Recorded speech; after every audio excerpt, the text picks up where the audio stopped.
News 28 मराठीमध्ये आपले स्वागत आहे। आजच्या मोठ्या बातम्यांबद्दल बोलूया। खोटा ठराव भोवला, कोयलू ग्रामपंचायतीला मोठा धक्का। कलम 39(1) अन्वये सरपंच श्याम भवर पदावरून बडतर्फीची नामुष्की। वाडा तालुक्यातील कोयलू ग्रामपंचायतीचे सरपंच श्याम धवलू भवर यांची सरपंच पदावरून हकालपट्टी करण्यात आली आहे। पंचायत समिती वाडा यांच्याकडून याबाबतचे आदेश काढण्यात आले।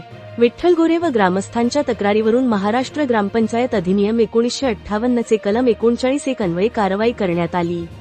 विभागीय आयुक्त कोकण विभाग, नवी मुंबई व मुख्य कार्यकारी अधिकारी जिल्हा परिषद पालघर यांच्या आदेशान्वये सरपंच श्याम धवलू भवर यांना पदावरून दूर करण्यात आले। अनुषंगाने योग्य ती कार्यवाही करून अहवाल सादर करण्याचे आदेश ग्रामपंचायत अधिकाऱ्यांना देण्यात आले आहेत।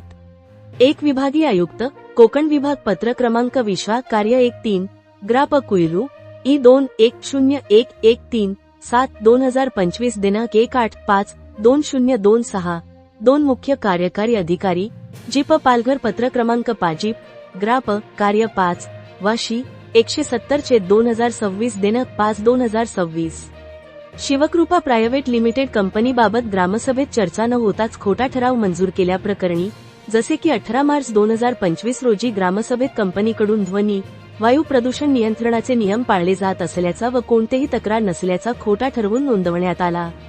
प्रत्यक्ष ग्रामसभेत कंपनीचा विषय नव्हता।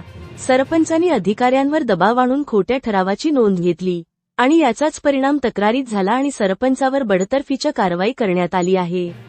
एकाच आठवड्यात मुसर्णे ग्रामपंचायत मधील कारवाई व आता कोयलू ग्रामपंचायत मधील खोटा ठराव करणाऱ्या सरपंचावर थेट बडतर्फीची कारवाई झाल्याने वाडा तालुक्यात व राजकारणात खळबळ उडाली आहे।